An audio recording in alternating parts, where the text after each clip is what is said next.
Hello everyone, this is Anchromi and together we will continue the course Interdisciplinary Approaches to Language and its Use. In this presentation we will focus on how the languages of a bilingual interact with each other during language processing. In the psycholinguistic literature on bilingualism, there has been a long-standing debate on the nature of language processing in bilinguals. The fundamental question is whether bilinguals process language selectively or not.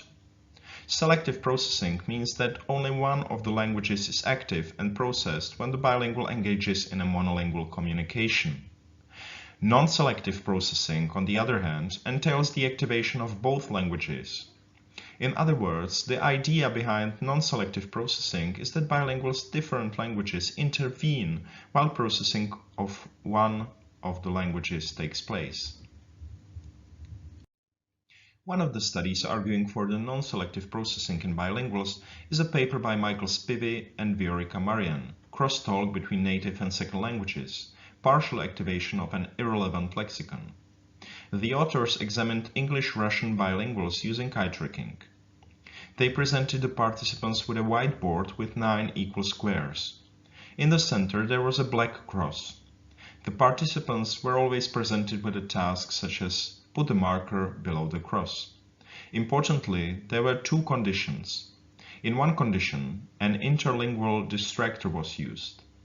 In case of the sentence put the marker below the cross, there was also a stamp on the board, which is called marka in Russian. This was called the interlingual distractor present condition. In a control condition, there were other things on the board whose name in Russian did not resemble the name in English. The experiment had a Russian part and an English part, and the authors always measured the proportion of trials in which participants looked at the distractor objects in the display, for example on the stamp, when they were told put the marker below the cross. Here we can see the results. In both the Russian and English version of the experiment, the participants tended to look at the interlingual distractor significantly more than on the control object. In other words, when they heard the sentence put the marker below the cross in the English version, in about 30% of cases, they also looked at the stamp. The control condition has been attended to a lesser degree. We can see that this difference is even more pronounced in the Russian version. However, in 2003, Viorica Marian and Michael Spivey published a follow-up study which aimed to account for various problems related to the first study. This study was similar in the procedure to the previous one, but it differed considering two factors which were not previously analyzed. One important factor was the language mode. In the 1999 study, the participants were aware that they participate in a study on bilingualism. An obvious argument against the 1999 study was that the bilingual languages were activated because of the bilingual mode of the situation. Therefore, in the 2003 study, Marian and Spivey changed the situation so that the whole Russian experiment was in Russian and it was administered by a native Russian speaker, and the English experiment was in English and administered by a native English speaker.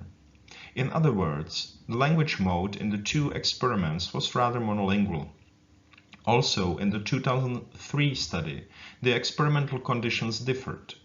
As in the 1999 study, the control condition with no distractor and the between language condition with an interlingual distractor were used, but there were also two more conditions.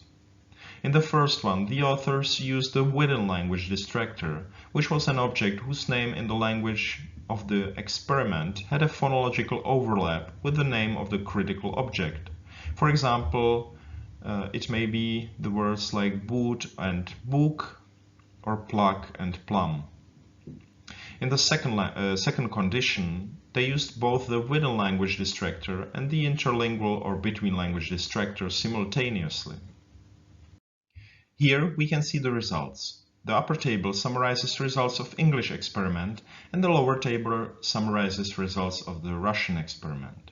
In the tables, there are percentages of trials in which bilingual participants made eye movements to the competitor items or corresponding fillers. You can see that the scores are generally lower in the first experiment, where the between-language distractor was attended to in about 30% of trials in both experiments. In the 2003 study, the score was 18% for English and 8% for Russian in the between-language condition. In the English experiment, there was a significant difference between the fixations of between-language competitor and the fixations of control filler object, but this difference was not present in the Russian experiment. One of the explanations may be that the participants' native language was Russian and they were fluent English speakers, but English was still their only second language. In other words, it seems that their native language was activated when they were using their second language, which is the case in the English experiment. On the other hand, there was no clear sign of the activation of the second language when they were using their first language, as in Russian experiment.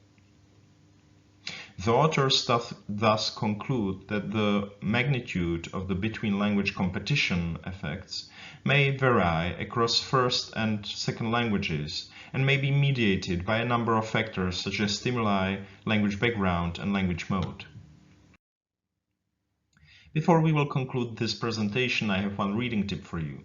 If you are interested in the parallel activation of the two languages in bilinguals, you should read a recent meta-analytic study by Justin Clauro and Anna Schwartz. In this study, results of 44 previous studies are analyzed together, which gives the authors solid ground for making generalizations.